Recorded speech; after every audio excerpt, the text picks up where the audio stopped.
Hi, welcome to நாட்டுக்கலாட்டா. இன்றைக்கி என்ன பார்க்க போகிறோன்னா ஸ்டஃப்டு மிளகாய் பஜ்ஜி. குடிக்காத நல்ல பொசு பொசுன்னு அழகான பஜ்ஜி எப்படி செய்கிறதுங்கிறத வாங்க பார்ப்போம். பஜ்ஜி சாப்பிடாதவர்கள் கூட இப்படி செஞ்சு கொடுத்தா நல்லா விரும்பி சாப்பிடுவாங்க. வாங்க தேவையான பொருட்களை பார்ப்போம். பஜ்ஜி மிளகாய் 6, எண்ணெய் பொரிக்க தேவையான அளவு, கடலை மாவு, வீட்டில் செஞ்ச கடலை மாவு. இது எப்படி செஞ்சுங்கிறத ஒரு நாளைக்கு நான் வீடியோவில் அப்லோட் பண்ணுறேன். கடலை மாவு 1 கப், அரிசி மாவு 1/2 கப், சோடா 1/4 டீஸ்பூன், உப்பு தேவைக்கு, பெருங்காயத்தூள் 2 பிஞ்ச், மாவு குழைக்க தண்ணி. ஸ்டஃபிங்க்கு தேவையான பொருட்களை பார்ப்போம். வேக வைத்து மசித்த உருளைக்கிழங்கு 1, நறுக்கின வெங்காயம் 1, நறுக்கின மல்லி இலை, பச்சை பட்டாணி, மஞ்சள் தூள் 1/4 டீஸ்பூன், கரம் மசாலா 1/2 டீஸ்பூன், இஞ்சி பூண்டு விழுது 1 டீஸ்பூன், உப்பு தேவைக்கு. பஜ்ஜி மாவு எப்படி செய்கிறதுங்கிறத பார்ப்போம். ஃபஸ்ட்டு பவுலில் கடலை மாவு போட்டுக்கோங்க. அடுத்து அரிசி மாவு போட்டுக்கோங்க. பேக்கிங் சோடா போட்டுக்கோங்க.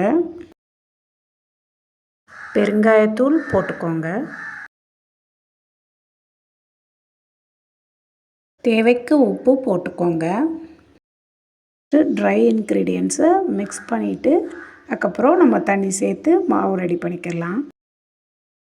தண்ணி ஊற்றி நார்மல் பஜ்ஜி மாவை விட கொஞ்சம் கெட்டியாக இந்த மாவு செஞ்சுக்கிறோங்க. அப்படின்னா தான் மிளகாயில் கொஞ்சம் ஒட்டும், நல்லா நம்மளுக்கு பொசு பொசுன்னு கிடைக்கும் மிளகாய் பஜ்ஜி.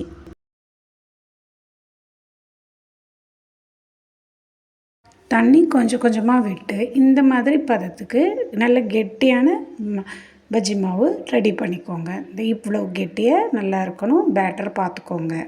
இப்போது மூடி வச்சுக்கலாம். வாங்க ஸ்டஃபிங் எப்படி செய்கிறதுங்கிறத பார்க்கலாம். ஃபஸ்ட்டு மசித்த உருளைக்கிழங்கை சேர்த்துக்கோங்க. அடுத்து நறுக்கின வெங்காயம் போட்டுக்கோங்க. பட்டாணி சேர்த்துக்கோங்க. நறுக்கின கொத்தமல்லி இலை சேர்த்துக்கோங்க. இஞ்சி பூண்டு விழுது சேர்த்துக்கோங்க. மஞ்சள் தூள் சேர்த்துக்கோங்க.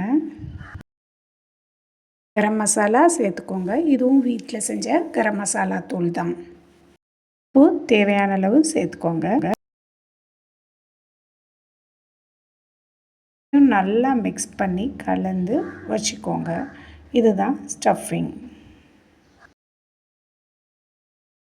அடுத்து மிளகாய் பஜ்ஜியை எப்படி நம்ம டீசீட் பண்ணுங்கிறதுங்கிறத பார்ப்போம். மிளகாயை நேராக கட் பண்ணி அதில் இருக்கிற சீட்ஸை நம்ம ரிமூவ் பண்ணிக்கிறோம். இந்த இடத்துல தான் நம்ம ஸ்டஃபிங் வைக்க போகிறோம். இது எடுத்துகிட்டு நம்ம ஸ்டஃபிங் வைக்கிறதுனால நம்மளுக்கு ரொம்ப காரமாக இருக்காது, சாப்பிட அவ்வளோ சுவையாக இருக்கும்.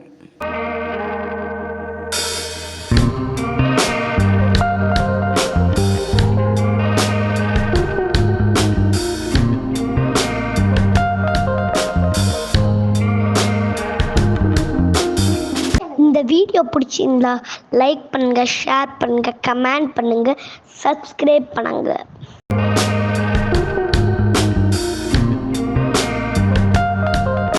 எல்லாத்தையும் எடுத்து ரெடியாக வச்சுக்கோங்க.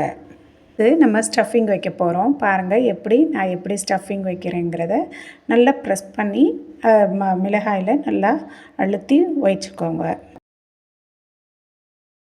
இப்படி எல்லா மிளகாயிலையும் நம்ம வச்சாச்சு. வாங்க இப்போ நம்ம பொரிக்க போகலாம். எண்ணெய் ஊற்றிக்கிறோங்க கடாயில்.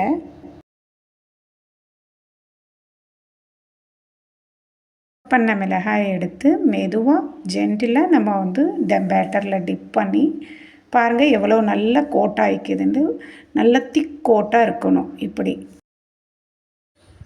ஆயிலில் போட்டு ஒன்று ஒரு சட்டிக்கு 3 போதும்.